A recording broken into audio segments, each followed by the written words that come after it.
Hello everybody, I'm Prince Philly, and I'm a writer, but I'm also a gamer. And given E3's passing, I've seen a lot of great games there. Smash is the first that comes to mind. Another that comes to mind is Kingdom Hearts, featuring a new Frozen world. So with Frozen fresh on my mind, I decided to watch the movie again. And as I was watching the movie, I began to think, there's some things in this movie I think I would redo, or at least rewrite if I was a screenwriter. And I don't know, that's really all I'm going to be doing today. I'm going to be replotting Frozen. Now, before I start, I do want to say Frozen is a really good movie.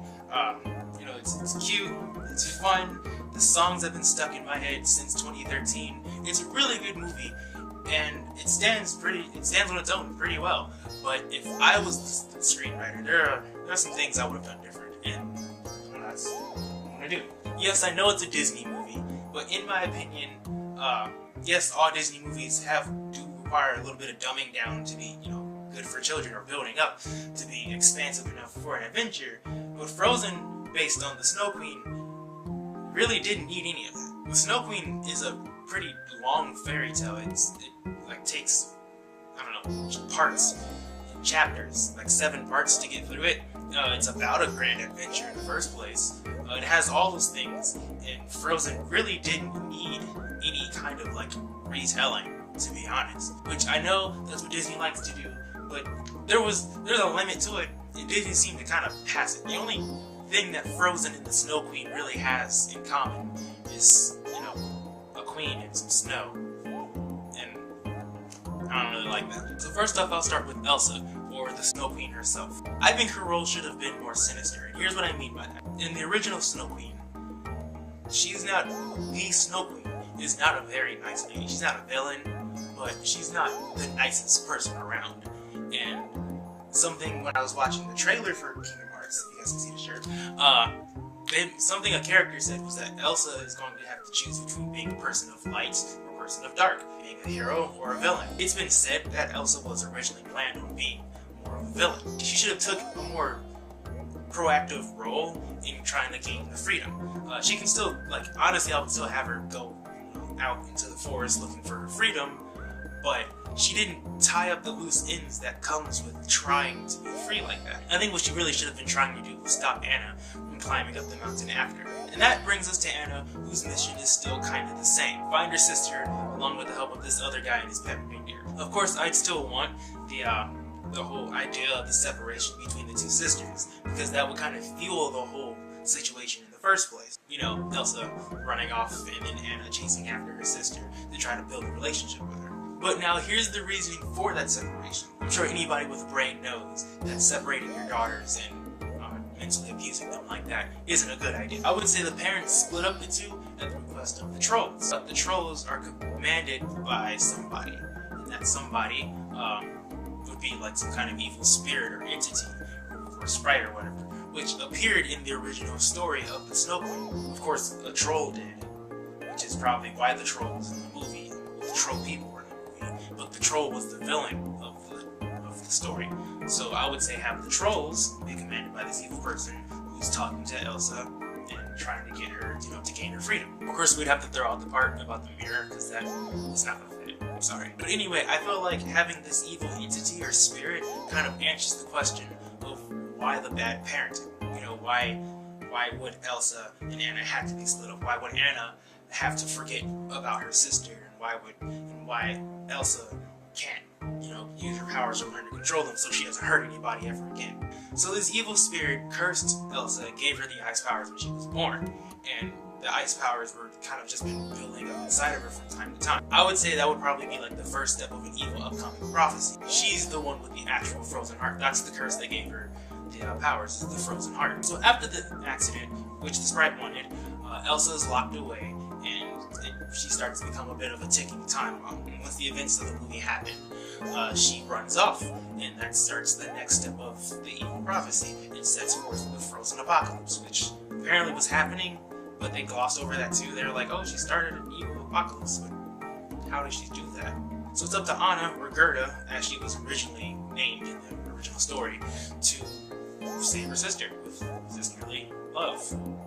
I guess, you know, the whole love bond thing would cure her frozen heart and therefore bring Elsa back home. But as Anna is climbing up the mountain, this evil sprite is in Elsa's ear, trying to tell her things to get Elsa to turn against Anna. So I would think, honestly, how I would have preferred it, I would have preferred if Anna had more trouble climbing up the mountain. Of course, she had some things like the wolves, and I think that was it, just the wolves. But anyway, Anna would have obstacles caused by Elsa, which was told to create those obstacles by the evil sprite. Also, I would totally remove Han's evil plan. That made no sense, and it required a lot of coincidences, and that was a no. So that leaves one last character who I think needs some explaining, or at least some kind of reason for existing, and that's Olaf, whose origin was kind of just glossed over. Like, nobody wants to talk about how Elsa has the power to create life. Olaf was created as a snowman Anna and Elsa used to build when they were younger. That Olaf is the physical manifestation of Elsa's, subconscious trying to save Anna and guide her up the mountain to stop the evil entity from starting the frozen apocalypse. That's why Olaf exists.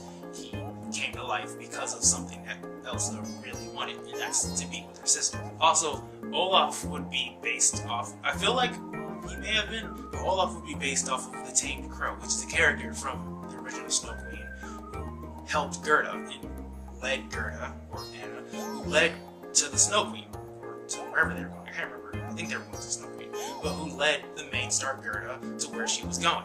So that would kind of give Olaf a reason to exist, which he didn't. Sorry, he was cute, so we can keep him because he was cute, but other than that. So in the end, Anna gets to the top of the mountain, she battles with the sprite, or whatever. I think it would have been pretty cool if, like, Kristoff and Sven and Olaf had a scene where they were, like, fighting with the trolls or something. You see the trolls all turn evil. That would be kind of entertaining. She gets up there, she saves Elsa, she stops the frozen apocalypse, she cures her with her true love, act of true love, and she brings her sister down the mountain. But there's one last thing she has to do, and that one last thing that Anna has to do is she has to choose between Kristoff and Hans. I would say she chooses Kristoff, and Hans respectfully bows down.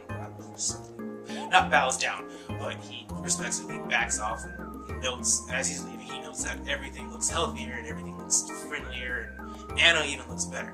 Not Anna. And Elsa even looks better, because after all this, I don't know, he would be somebody who was viewing it just like us, without all the details. They would see how the sisters grown closer to each other and how they became better people. He would see the frozen apocalypse be solved by... Somebody text me, I'm sorry. He would see the frozen apocalypse get, ended, and I don't know, I feel like that would be a better purpose for Hans, since he can't be the villain in my version. Bam! That's my Frozen. Now, I do want to add, once again, that I really think Frozen is a good movie, and I kind of have hindsight bias here, which is a little unfair, but I don't know, I just really feel like Frozen could have used more. If of all the Disney movies, Frozen is the one that seems to be the least based off of the original story. And when I heard they were doing the Snow Queen, I was very excited because I really like the Snow Queen story. But I hope you guys enjoyed this. I do have a surprise though. A couple days ago, I republished my book. It's up on Amazon. I'll put a link in the description, you guys can see it. And I'm going to be doing a quick unboxing of it. So, let's have a look at this. It arrived on Amazon the other day, so...